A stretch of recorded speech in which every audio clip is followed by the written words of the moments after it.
Standing up in McKinney, this is According to Callus, episode 406, coming to you on April the 28th of 2023, and some thoughts for the weekend. I ran across a sign out front of a church. Now, in fairness, in my humble opinion, church might not be the right term to describe it. I mean, I drive all over the Metroplex of Dallas, and I see anything from Lives Matter to social justice church, and I'm like, that's not what my understanding is. But one that piqued my interest yesterday was God is on the side of the marginalized. Think about that for a second. So now I want to preface this. This is from a UMC location, right? For those of you who don't know, that's United Methodist Church. And what's interesting to me is I think Mr. Wesley must have rolled over in his grave about 1,500 times at this point from all the things that have been done at the church that he started or founded, if you will. But the idea that God is on the side of the marginalized, I mean, that sounds nice. It's a really pretty platitude. And I guess there's some evidence to suggest that it's not completely out of the realm of possibility. But I don't believe that's what they're preaching. I don't believe that's what they're teaching in that church. I think they're using that as a inroad into justifying other people's behavior, sinful actions. God hates sin. That's pretty clear. It's all over the text that we reference when looking to see what God's teaching is or what his expectations are. So you can't say that certain sinful behaviors are now okay because those people are marginalized. That's foolish and going to lead to your destruction. That being said, we're all sinners, right? I mean, even Paul said he was the greatest among sinners, right? We all have fallen short. The expectation is that we have to come before our Creator God at some point. But it's interesting to me that this church, aka UMC location, has determined that they know the secret. It reminds me of the idea that, during the War of Northern Aggression, the War of Secession, both sides claimed that God was on their side. You go over to World War I, and the Germans actually had a belt buckle. God is on our side. Now the British would have argued vehemently the other way. At this point, I think the French had pretty much rejected God, so that may have not been relevant to the French. But certainly the Russians in the Orthodox Church would have thought that God was on their side. So it's always seemed pretty simple to me. It's more of who's on God's side, right? There's a refrain from a song that I really enjoy, who's on the Lord's side. So if you're aligned with the God of the Bible, then you're on his side. He's not on your side. You're on his side. And, an interesting aside, going through some of the Old Testament scriptures here in the last month or so, talks about, they got this king in Israel. Now, these are God's chosen people, right? At the time, they were his set-aside group that was supposed to carry out his works or his business, if you will. And whenever they rejected him, it didn't work out so well for him. So he was on their side insofar as that they were his chosen people, but when they rejected him, there was a pretty serious consequence, right? So it's really not about whose side is God on. This is whether or not you're on God's side. Now, the other interesting facet of this whole thing is, other religions claim to be on the side of God or that God's on their side. And clearly in the Old Testament, that didn't work out for anybody that came up against Yahweh when he was properly revered by his people. He delivered them multiple times and wiped out his enemies. To the best of my knowledge, the same can't be said for Dagon, Moloch, Ishtar, whatever other various, gods, if you will, and scare quotes from that time period. I think some of the Islamists may say, well, that's worked out because Allah's given us, all these great victories. And while I can concede that part of the argument, I think it's really more of a situation where various other people have abandoned Yahweh and their judgment was Islam coming in. I mean, that's probably more in track of what we learned from the Old Testament stories, right? And by calling them stories, we're not disputing the inerrancy of Scripture. Just put that out here. It's a story told by the Bible, all right? Historical, whatever you want to call it. Just, I'm not going there. Forget it. All right. But the idea, the underlying issue here is, if you stand firm, if you stand with what the clear dictates are from our Holy Father, I mean, it's not that hard. And we have a seemingly unending supply of the latest worm tongues that get in positions of authority or influence that proceed to tell us how they've reinterpreted the Bible. And almost always it rejects something that was very, very clear in the Old Testament Scripture because they found some wiggle room or developed some kind of wiggle room from something in the New Testament. I mean, it's gotten so bad as that Charles Stanley's son, Andy, has basically rejected the Scriptures. I mean, how do we get to this? And the guy gets run around and claiming to be a Christian. At this point, I can't judge somebody's heart. I can say that their teaching's wrong. I can say that certain teachings are clearly heresy. Some teachings are highly suspect, but I don't know what's in their heart. You could say you could judge them by their actions and by their fruit, and that's a fair statement, but I don't know that person well enough that I feel comfortable judging that. The thing is that usually somebody that's haughty enough to come out and say that I'm a Christian, I know how to act like it, or that I do act like it, is probably one that needs their ego checked at the door. I mean, if we're honest, we all know we fail. We all don't uphold that standard, yet apparently the United Methodist Church in Dallas has determined that the more that you ignore it, or the least of these that reject God, are clearly the ones that he's on the side of. At least that was my understanding. I'm sure they might have a slightly more nuanced version of what they're trying to say on their billboard. But it's interesting, isn't it?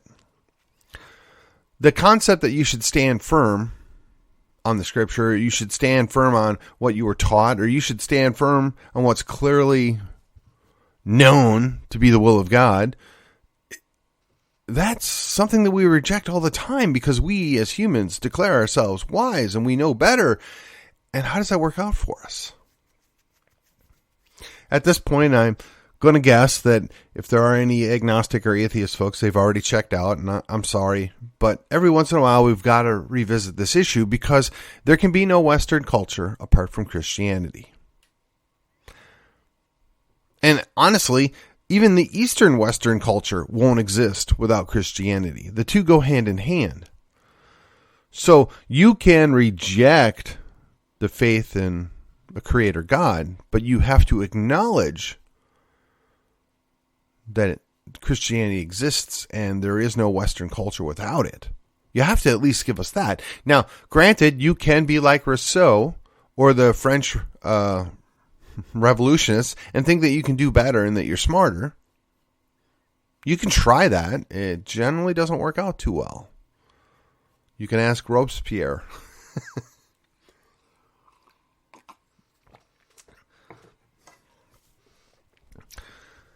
I'm going to change topic briefly here because there are more than one thought that I want to get out for this weekend edition, if you will, the Friday afternoon. I've heard, and I've said it myself, when I meet people that have relocated here recently, I said, wow, you've made it to the promised land. Congratulations. And I really think that there is a vast quantity of the folks that are coming here from other states or even other countries that think they have indeed made it to the promised land. And to be sure, Texas is so much better than so many other states by so many measures. Is it perfect? No. Is it absolutely a quote-unquote conservative paradise? No. Do our people make mistakes? Yes. Do our people have false starts? Yes. Does the state muck things up from time to time? Yes. And that muck and that mire that we live in is part of living in a society of fallen people. But the real issue is when you've come here, and I've talked about this time and time again, and I want to remind you all, I am a Midwesterner. I was born and raised in Wisconsin. I spent a couple years in Virginia, courtesy of the United States Navy, went back to Wisconsin, and moved to Texas. I left everything but my love of frozen custard and Butterburgers and probably cousin subs back in Wisconsin. I came here to become a Texan. My speech pattern hasn't fully adapted, but by and large, I'm about as Texan as you can be as a relocated individual. I have now officially lived in Texas longer than anywhere else in my entire life. By what I've been told by the old timers when I moved here is that I can claim to actually be a Texan, or if you will, a Texian. And if you're familiar with the history of Texas, there was a whole lot of Texians that were in a place called the Alamo, and probably in Goliad. A good number of them came from Tennessee, which is why it's called the volunteer state, right? They volunteered to go to Texas. I mean, I'm sure there's other stories, but that's one of the big things that my takeaway, my thing that I remember. People come here from other places and they adopt Texas. Texas embraces them. But when you do that, there's a certain expectation that you're going to fight for Texas. You're going to do what you can to protect Texas. Sadly, while a good number of the people that are relocating here, recently especially, are nominally conservative, nominally Christian, nominally Republican, whatever proviso you want to put on there, whatever nuance you want, they believe that they made it to the promised land and they're out of the battle. Well, I'm here to tell you, folks, no, it's right here, it's right now. We need you. We need you to put your boots back on, put your belt on, and get to work. The reason being is for at least 2 full generations, probably much longer, but for at least 2 full generations, the locals, the conservatives, they took their eyes off the ball. They were so concerned about the state house or the feds that they ignored the schoolhouse. We've got at least 2 generations of little socialists that have been grown up and raised that way. So much so that they actually are looking to undo what Texas is. They feel guilty for being Texas. They hate the fact that they're white. I mean, look, there's plenty of Tejanos that were here when Texas formed. I mean, should we hate on them too? It's just silly. We shouldn't hate on anybody for some happenstance of history. We're supposed to judge people on the character, right? Yeah, okay. But he was a progressive too. Just like the guy that led the charge to subjugate the South. He was a progressive too. And until you can understand that, wrap your head around that, progressives don't want you to be able to think for yourself. They don't want you to be able to deviate. They don't want you to be able to go your own way. Sometimes when people go their own way, they get it wrong. Sometimes people make mistakes, but they have to be willing to come back on their own accord. They have to be willing to acknowledge what the mistake was. And to borrow a Christian word, they have to repent. They will be welcomed back. But if you're coming to the promised land thinking that you can relax, take your shoes off, enjoy what's here, you can, but you also have to go back to work. You have to remember why you're here, why you left where you came from. And you have to protect your children and your grandchildren. Unfortunately, we didn't do a good job of that here in Texas. I did the best with my daughters that I could, and I'm sure there's a whole lot of other parents that did the best that they could. But honestly, when you abdicate your responsibilities for education of the next generation, you ought not be surprised when they reject all that you believe. To me, that's the biggest problem. That's the thing that we have to correct. So when we've got these folks running for the school district, and honestly, I'm sure that we can nitpick every candidate in every race, you have to take the best that you can get. And I say it once, I've said it twice, I'll say it one more time today. Look, if there's an incumbent school board member that is left of center and somebody right of center is running, you owe it to yourself, you owe it to your children, you owe it to your grandchildren to vote for them. Why? Hey, they may not be perfect. They may not have been your first choice because maybe your candidate chose not to run, or, there's more than one candidate, but you got to vote for the one that's marginally better. We have to vote for the marginally better candidate each and every time. That's the only way we're going to push back. It's the only way we're going to grasp back what once was Texas. There is no 100%. There is no absolute perfect, representation of you anywhere except for you. But if somebody meets that threshold of 80% with no deal breakers, then yes, you support that person. You back them up. You encourage others to go support them. Unfortunately, we get lost in that, and we want the perfect. And in this case, the perfect is the enemy of the good. We shoot ourselves in the foot because we're so concerned that we get the absolute perfect candidate that we miss out on perfectly good candidates that can get us where we need to be going. Is it better to lose with a perfect candidate than win with a significantly better candidate than the current person? I think we all know the answer to that. You have to keep fighting. You have to be willing to say no.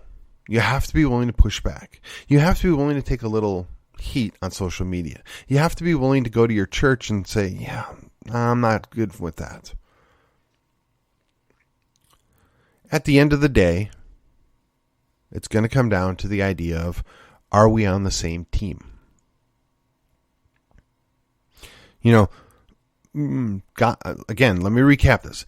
I don't believe that God's on anybody's side. I believe that we are on his side, right? Are we standing with the Lord is really what the question is. And if you reject that, that's okay, insofar as I'm not going to argue that with you. I know I'm right, and you can just not like it. But that also means you have to stand firm.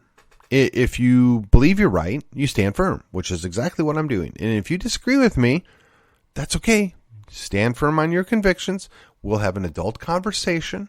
And if there's things that we can agree to work on to our mutual benefit, to move the ball the way I want it moved, or the way we agree to want it moved, great. If not, I'm not changing my principles, and honestly, I don't expect you to change your principles. But if we can't have a principled dialogue back and forth, we're never, ever going to improve the situation. And then, yes, of course, Texas is so much better than so many other states and countries, but it can't stay that way if you're not willing to do the work. You got here, but you got to be prepared to continue to work, to continue to carry on the fight. And that means that sometimes you have to work with people that aren't exactly in perfect alliance with you. They're not exactly the perfect person. I look at it this way. And if you're former military, you get this, right? And I've referenced this once or twice before, I'm sure. I was a Navy guy. I did it for a short time. I never saw action. So I don't wear it on my sleeve. I don't beat people up about how I'm a big veteran and whatever else. That's just not me. That's not where my head is at. I have nothing but respect for anybody that put on their uniform and went and served their country. Whether I agree with what they were doing when they served the country, well, that's a different story. But I respect what they did in volunteering, in sacrificing themselves to what they believed was the greater good. We're on the same team. So if you've got that Marine uniform, it's fun to say, oh, yeah, eating those crayons or, whatever else. And their usual retort is, yeah, we're the men's department of the Navy, whatever. And we all make fun of the Air Force, a.k.a. the Chair Force. And then, of course, there's the Army, which is a couple sandwiches short of a lunch.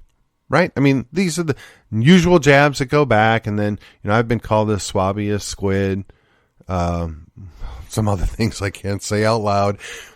And that's okay as long as it's somebody else that served as well, because we're on the same team. It's like a family. Somebody wants to come and lob insults or attack my brother. Well, he's going to have to contend with me as well. Now, they may ultimately win, but it's not going to be easy. Likewise, in the military, yeah, you can talk smack about the other branches. That's given. But when somebody else that never served wants to come in and run their mouth, no. Now you picked the wrong fight. It really needs to be that way when we're talking about Texas, when we're talking about Texians and Tejanos. We need to be willing to say is, yeah, okay, I don't agree 100% with this guy on politics, but we both want what's best for Texas. We both think Texas is special and we want to defend it. We both agree that there's something here that's worth defending. We want the border shut. We want the feds out. We want to do these things. And yeah, we might not agree on a specific candidate or a specific issue, but we both want these things. We're on the same team. And we'll talk smack about each other. I mean, look, it's well known I'm not a fan of COS. But I believe the vast majority of the people in the grassroots that are in COS are really good people, and they're people I want to be aligned with, and they're people I want to work with.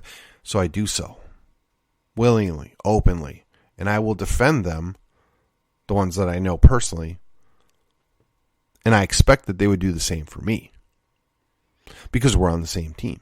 We want what's best for our country, for our state,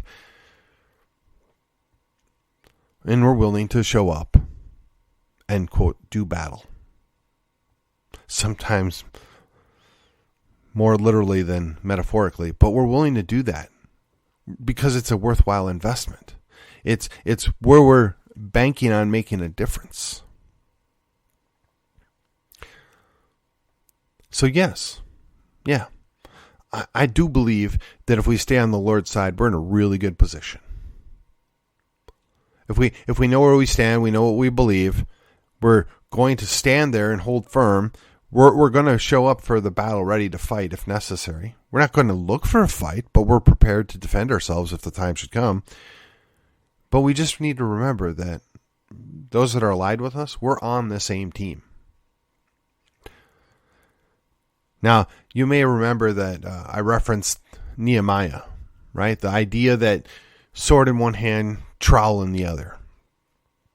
You're prepared for battle, but you keep doing your work. And I want to encourage you, ladies and gentlemen, that that's what we need to be doing every day, all the time. And look, I get it. Exhaustion sets in. You get worn out. You need a break. Respectfully, you need to take those breaks. You do. I don't care if it's 1 day, 1 week. I even understand a sabbatical. Maybe you take a month off and just say, I need a break. I just need to focus on getting my ducks in a row at home or at work. I can't deal with all this other stuff. I get it. I respect it. Honestly, we're all been there. We may hit it there again. If you can't take that time out, then there's really nothing worth fighting for, right? I mean, if you don't have a family at the end, what was the point? The same can be said if you don't have a Texas at the end. What was the point? Oh, well, I set enough money aside so I can retire and go sit in my condo on the shorefront of the Gulf and not worry about anything else. Okay, yeah, right. Until those riots start down the road in Houston and they come and pay you a visit. What good was that? Now, maybe you saved up enough money that you can flee over to Florida, but what makes you think it won't be in Florida too? Look, I'm not trying to scare you. I'm just reminding you. We have a duty, especially those of us that would serve. We took an oath. There's no expiration date on that. We got to do what's best for our country. We got to do what's best for Texas. We got to do what's best for our family. And that means we have to be sure of why we're doing and what we're doing. And with that, this has been According to Callus. Just a little thoughtful recollection or whatever you want to call it for the weekend. I don't have a good title yet. I'm sure I'll come up with one. And, I got started today. I kind of skipped some of the intro. But you know what you can do for me? The algorithm's not been friendly this week. You can like, you can share, and you can subscribe to this show. You can follow me on the social media. Hey, I got a website. I'm on Gab. I'm on Facebook. I even go to We Still. I got a Telegram channel. It's all at According to Callus. And if you feel like, hey, the guy doesn't ask for money, he doesn't really want anything from us, well, you're right. And maybe at some point in the future that changes. But for right now, all I would ask you to do is rate and review the show. Take 5 minutes out. Do me a solid. It helps us out. Helps us continue to fight the good fight. And honestly, between being a cheerleader and a recruiter, I don't know what else I should be doing right now. Enjoy your weekend, and I will see you on the other side.